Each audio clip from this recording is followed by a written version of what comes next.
السلام علیکم ورحمۃ اللہ وبرکاتہ۔ آپ جو بازو میں ویڈیو دیکھ رہے ہیں یہ ہندوستان کے بہت ہی مشہور و معروف مفتی صاحب ہیں۔ ہاں مفتی سید زادہ بھی ہے اور شیخ الاسلام بھی انہیں کہا جاتا ہے ہندوستان کے۔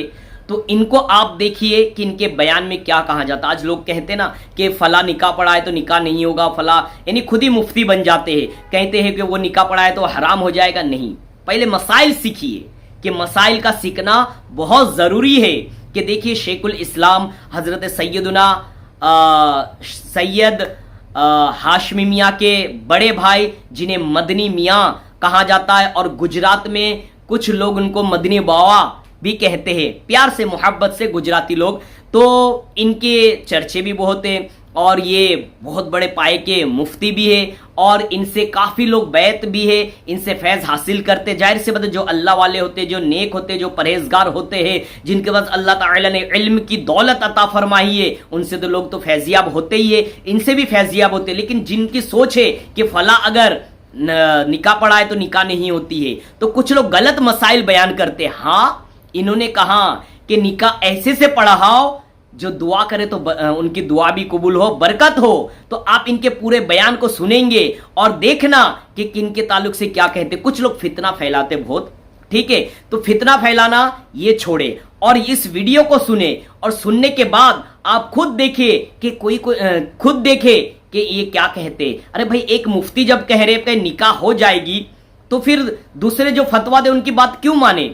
تو ایسے چھٹے پٹے بہت سارے ملیں گے جسے اندھ بھکت کہا جاتا ہے، جو اپنے کٹر پنتھی پر اتنا اتر جاتا ہے کہ شریعت کے مسائل کو بھی بھول جاتا ہے۔ جیسے آج کے دور میں آپ دیکھیں کہ چنٹو پنٹو ننٹو سب یہاں وہاں کھڑے رہتے، اس کی کرتے رہتے۔ تو ایسے لوگوں کی مت مانے، بلکہ جو اللہ والے، جو مفتی ہے، واقعی جو شریعت کو ماننے والے ہیں، شریعت پر عمل کرنے والے، یا جو فتویٰ صحیح دیتے ہیں، ان کی اتباع کرے اور ان کو مانتے ہوئے ان کے طریقے پر چلنے کی کوشش کرے۔ آپ بولیں گے طریقہ تو حضور صلی اللہ علیہ وسلم کا، بے شک آپ صلی اللہ علیہ وسلم کا طریقہ ہی اہم طریقہ ہے، لیکن آپ صلی اللہ علیہ وسلم کے جو رستے پر چلا ہے ان کے رستے پر بھی چلنا اچھی بات ہے۔ جسے اللہ تبارک و تعالی نے ارشاد فرمایا، اہدنا الصراط المستقیم صراط الذین انعمت علیہم غیر المغضوب علیہم ولا الضالین، کہ اللہ تعالی نے قرآن پاک میں فرمایا کہ سیدھا راستہ ان کا راستہ، کن کا؟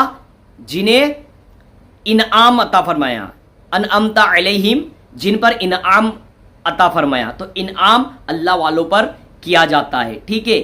تو جو بھی نیک ہے، پرہیزگار ہے، اولیاء کرام ہیں، انبیاء کرام ہیں، صحابہ کرام ہیں، تابعین ہیں، ان سب کے اگر طریقے پر ہم چلتے رہے، کیونکہ وہ بھی پیارے آقا صلی اللہ علیہ وسلم کے طریقے کو ہی اپنایا ہے۔ تو اللہ نے قرآن پاک میں بھی فرمایا کہ جن پر انعام عطا فرمایا ہے، تو اللہ والوں پر تو انعام ہوتا ہے نا، تو ان کے راستے پر بھی چلنا، یہ پیارے آقا صلی اللہ علیہ وسلم کے راستے پر ہی چلاتے ہیں، تو ان کے راستے پر بھی چلنا، پیارے آقا صلی اللہ علیہ وسلم کی سنت پر عمل کرتے ہوئے زندگی گزارنا کہلائے گا۔ تو بہرحال موضوع بہت لمبی ہو جائے گی، باتیں بہت لمبی ہو جائے گی، آپ اس بیان کو سنیے۔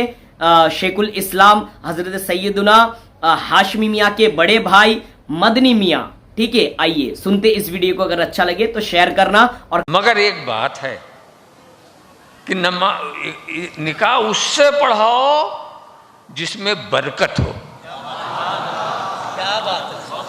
اگر گمراہ سے پڑھاؤ گے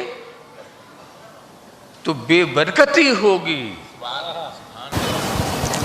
اصل میں مسئلہ پیچیدہ یہ ہے کہ ابھی یہ مسئلہ ہی واضح نہیں ہوا کہ سنی کون ہے، وہابی کون ہے۔ یہ عوام کے سمجھنے کی بات نہیں۔ سنی کون ہے، وہابی کون ہے، کھڑے کھڑے آپ فتویٰ مت دیجئے۔ جس کو چاہیے سنی بنا دیجئے، جس کو چاہیے وہابی بنا دیجئے، سمجھا؟ عام طور سے جن کو وہابی کہا جاتا ہے، میرے نزدیک انہوں نے عبد الوہاب کی کوئی کتاب پڑھی ہی نہیں اور وہابی ہو گئے۔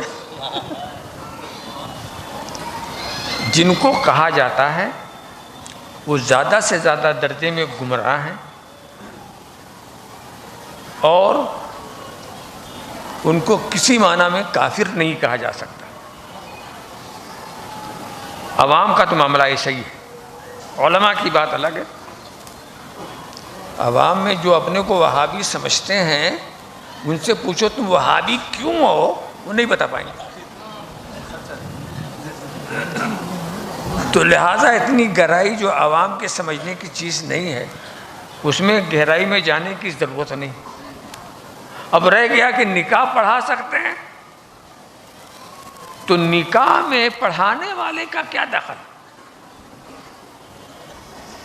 نکاح ایجاب و قبول سے ہوتا ہے، ایک طرف سے ایجاب ایک طرف سے قبول، وہ تو آپ ہی کے لوگ ہیں نا۔ پڑھانے والا تو صرف بیچ کا آتا ہے۔ تو چلو وہابی کو جانے دو، اگر کوئی پنڈت جی پڑھا دیں تو بھی نکاح ہو جائے گا۔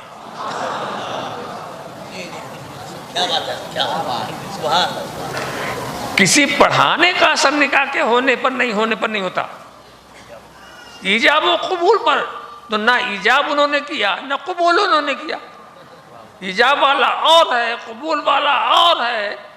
تو پڑھانے والا کوئی پنڈت بھی ہو سکتا ہے، ٹھاکر بھی ہو سکتا ہے، مگر ایک بات ہے کہ نکاح اس سے پڑھاؤ جس میں برکت ہو۔